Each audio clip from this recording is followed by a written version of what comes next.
Ya, jika Bapak Ibu sudah mendapatkan bukti lapor seperti ini, artinya SPT Bapak Ibu sudah terlaporkan dan sudah aman.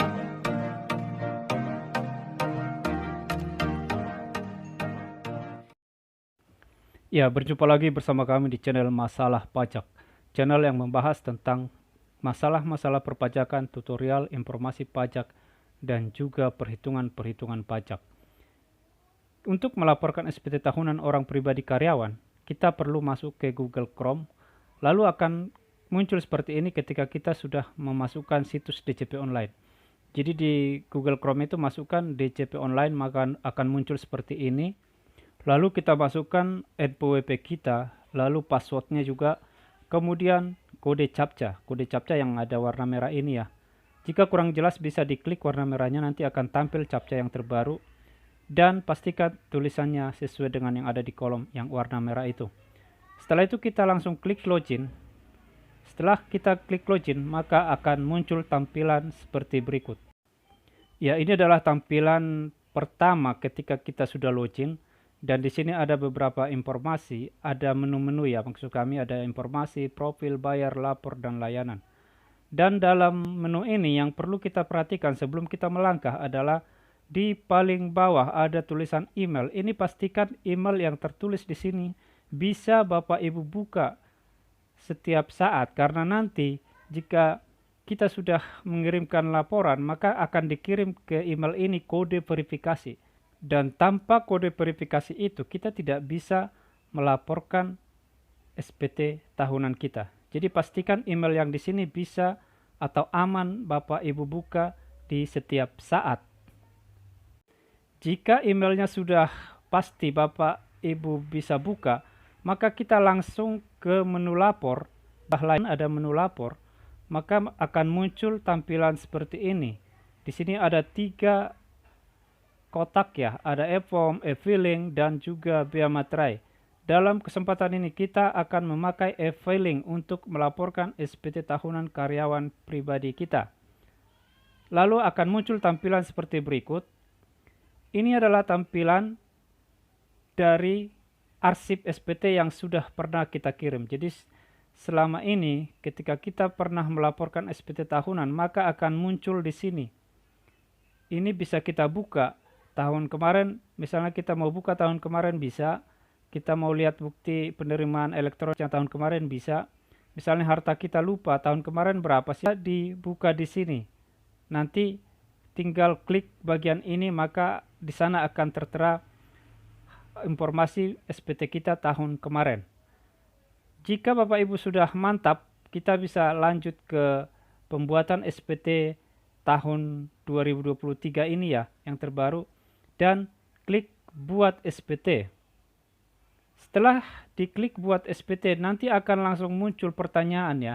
Pertanyaan ini, apakah Anda pekerja bebas? Jika Anda pekerja bebas, maka Anda pilih ya. Tapi jika Anda pegawai swasta, kita bisa memilih tidak. Jika kita pilih ya, maka akan langsung tampil seperti ini. Tapi karena kita bukan pekerja bebas, kita adalah karyawan, maka kita pilih tidak, maka akan muncul seperti ini. Di sini ada 3 pilihan ya. Apakah Anda pekerja menjalankan usaha atau pekerja bebas, kita pilih tidak tadi.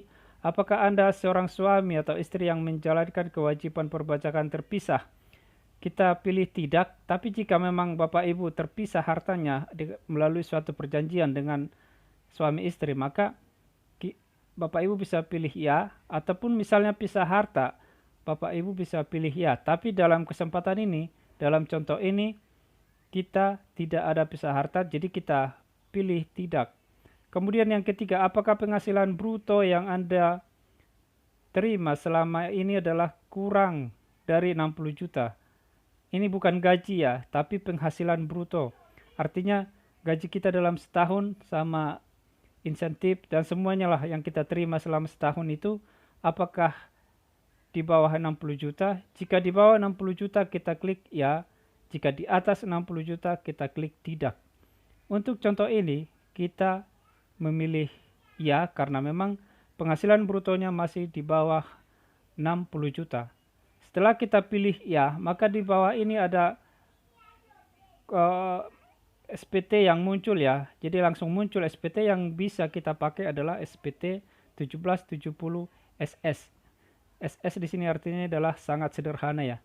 Tapi banyak juga yang menyebut sangat sedikit. Artinya gajinya sangat sedikit, tapi bukan ya. Di sini SS artinya sangat sederhana.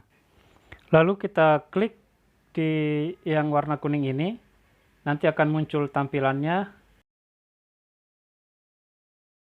Ini adalah POM-nya. Jadi pertama kita pilih dulu tahunnya ya. Kita pilih aja tahun sekarang, tahun 2023. Walaupun kita melaporkan di 2024, tapi yang kita laporkan adalah tahun 2023. Pilih 2023.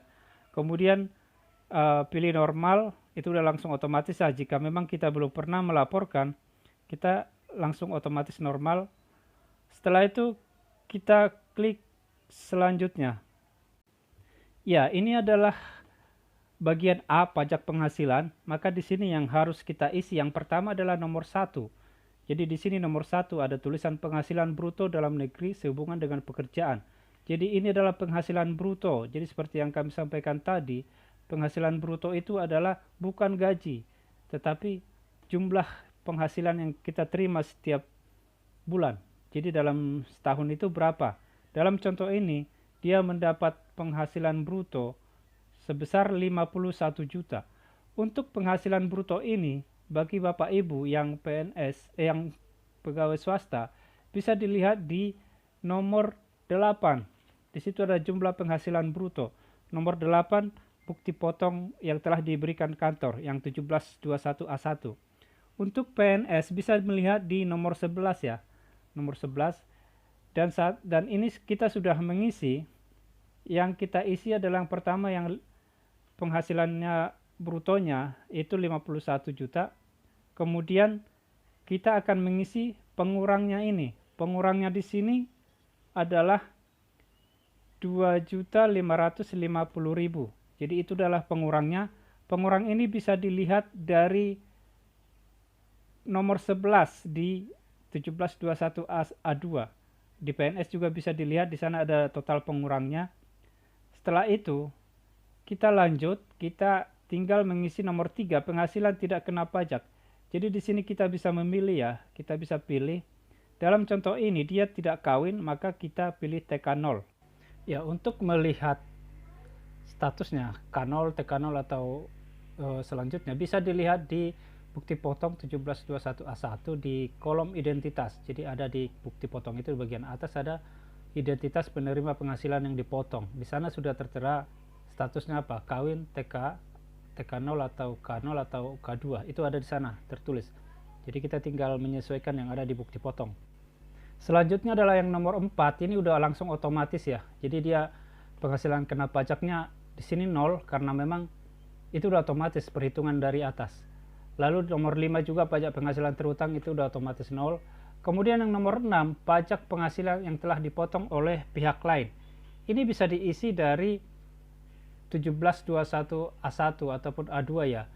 Itu bisa kita lihat di nomor 20. Jadi jika di nomor 20 ada tertulis di sana, maka itu harus kita pindahkan. Kalau 0 di sana, maka kita juga isi 0 di SPT yang kita isi ini. Tapi biasanya kalau memang penghasilan masih di bawah 60 juta setahun, maka itu akan 0. Dan itu kita lihat di nomor 7, di sana tertulis nihil. Artinya kita tidak ada pembayaran pajak. Jadi penghasilan kita belum kena pajak lah. Tapi tidak otomatis ya, kalau penghasilan di bawah 60 juta tidak otomatis tidak ada pajaknya. Jadi jika misalnya penghasilan Anda 59 juta lah, 59 juta 900, maka jika Anda TK0 belum menikah, maka itu akan terkena pajak. Ya, kita berlanjut ke bagian B. Di sini adalah penghasilan yang dikenakan PPh final dan yang dikecualikan dari objek pajak. Yang nomor 8 di sini adalah DPP atau dasar pengenaan pajak dari penghasilan final. Ini maksudnya adalah kalau misalnya kita memiliki bunga deposito, kemudian bunga tabungan, kemudian ada dapat hadiah undian, penghasilan dan dari honorarium atas beban APBN atau APBD, kemudian uang pesangon, uang manfaat pensiun, dan lain-lainnya. Itu bisa kita isi di nomor 8 ini. Kemudian nanti pajaknya yang nomor 9 adalah pajaknya yang dari nomor 8 ini. Tapi jika misalnya tidak ada bunga deposito, tidak ada tabungan, hadiah undian, tidak pernah dapat, maka ini tidak perlu diisi. 89 tidak perlu diisi. Tapi jika memang ada, harus diisi. Yang nomor 10 ini adalah penghasilan yang dikecualikan dari objek pajak. Jadi walaupun kita isi ini tidak ada pajaknya.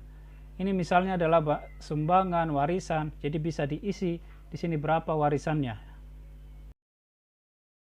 Kemudian kita masuk ke bagian C. Di sini adalah daftar harta dan kewajiban. Nomor 11, jumlah keseluruhan harta yang dimiliki pada akhir tahun pajak. Akhir tahun pajak maksudnya adalah akhir tahun pajak 2023. Jadi di Desember itu berapalah hartanya, totalnya ya. Misalnya Anda beli rumah, itu misalnya pun masih kredit, itu harus kita masukkan di sini. Jadi misalnya kita beli rumah, harganya misalnya 150 juta, itu harus kita masukkan walaupun masih kredit. Sama juga dengan mobil, masih kredit, masukkan di sini berapa totalnya. Dan total harta ini di sini adalah harga beli ya, bukan harga saat ini. Misalnya kita beli tahun 2020 500 juta, maka kita tulis 500 juta bukan saat ini. Kalau saat ini mungkin harganya sudah 700 juta ya. Tapi kalau harta ini yang kita tulis adalah saat belinya. Misalnya beli rumah, beli mobil. Kemudian nomor 12, keseluruhan kewajiban utang. Jadi ini juga utang kita pada tahun 2023, akhir tahunnya ya. Jadi di sini kalau misalnya masih ada kredit cicilan mobil, cicilan rumah, kita masukkannya per Desember 2023. Bisa kita hitung ya berapa sisanya, kita tuliskan di situ. Kemudian kita masuk ke dalam contoh ini yang kami isi adalah dia hutangnya atau hartanya dia ada 150 juta, sementara hutangnya ada 200 juta. Ini lebih besar pajak, lebih besar hutangnya ya daripada hartanya, karena memang jika beli rumah memang seperti itu ya. Beli rumah 300 juta, bisa jadi cicilannya, hutangnya itu cicilan kita atau harga yang harus kita bayar itu bisa sekitar 500 jutaan. Jadi seperti ini contohnya. Di sini dia hartanya lebih kecil nilainya daripada hutangnya. Ya, berikutnya itu di bagian D ada pernyataan. Di sini ada pernyataan dengan menyadari sepenuhnya akan segala akibatnya. Jadi artinya ini yang kita isi ini memang benar-benar sesuai dengan kenyataannya, dan jika memang kita setuju atau kita menyatakan pernyataan ini kita setujui, maka kita klik di sini setuju centang. Di sini sudah ada centangan setuju, dan jika sudah selesai maka kita klik selanjutnya. Ya, setelah kita setujui tadi maka akan muncul tampilan seperti ini. Di sini sudah ada ringkasannya ya. Ringkasan yaitu bahwa seperti kita tahun 2023 formulirnya 1770 SS. Kemudian di sini catatan sudah lengkap. Kita tinggal di bagian ini yang perlu kita lakukan adalah mengambil kode verifikasi. Ya, dari mana kita mengambil kode verifikasi? Caranya adalah klik yang ada tulisan di sini yang warna kotak ada warna kuning ini. Klik aja di situ. Kita akan mengambil kode verifikasi, dan kode verifikasi ini akan kita pakai untuk pelaporan pajaknya. Ketika kita klik di sini maka akan muncul seperti ini. Di sini ada pilihan media pengiriman kode verifikasinya, apakah ke email ataupun ke nomor HP ya. Dan di sini itulah yang kami sampaikan di awal, kita harus pastikan emailnya itu benar-benar bisa kita buka. Jika memang bisa kita buka, kita pilih aja ke email lalu kita klik OK. Setelah itu akan ada notif seperti ini, sukses, bahwa kode tokennya telah dikirim ke email kita. Kita tinggal membuka email sekarang, kita langsung buka. Di sini ada dari Direktorat Jenderal Pajak, e-filing, kode verifikasi. Ada di sini, kita langsung klik aja, kita akan mengambil kode verifikasinya. Dan inilah kode verifikasinya, A9A177. Pastikan ini bisa langsung di copy ya, supaya pas kodenya. Lalu kita masukkan ke sini. Jadi sini masukkan kode verifikasi, kita masukkan aja ke situ, kita paste ya. Dan pastikan juga kode yang di bawah ini sama dengan kode yang ada di email. Jadi di email itu ada tulisan server code. Pastikan itu juga sama dengan server code yang ada di sini. Setelah itu kita langsung kirim SPT, maka akan tampil seperti ini penghasilan Anda di bawah PTKP. Kenapa ada tampilan seperti ini? Karena kita belum membayar pajak, jadi penghasilan kita di bawah penghasilan tidak kena pajak. Kemudian ini kita langsung tutup aja, kita klik tutup. Setelah kita klik tutup, maka akan muncul seperti ini, info SPT Anda telah berhasil dikirim. Apakah Anda puas atau tidak puas? Saya pikir puas semua ya, karena sudah berhasil. Kita klik aja puas, lalu akan muncul seperti ini. Ini adalah arsip SPT dan bukti kita sudah berhasil melaporkan SPT. Bisa kita lihat di sini, kita conteng aja di paling kanan ini. Setelah bukti penerimaan kita sudah berhasil, ini bisa kita screenshot ataupun ini juga sudah tersimpan sih sebenarnya di email kita ya, seperti di sini. Di sini sudah ada kiriman dari Dirjen Pajak, bukti penerimaan elektronik. Jadi ini kalau kita buka tampilannya juga sama. Jadi selain di DJP, kita juga dikirimkan lewat email bahwa kita sudah berhasil dan bukti lapornya sudah ada di sini. Ini bisa kita screenshot dan kita dokumentasikan. Mudah-mudahan bermanfaat Bapak Ibu. Jangan lupa like dan subscribe. Terima kasih.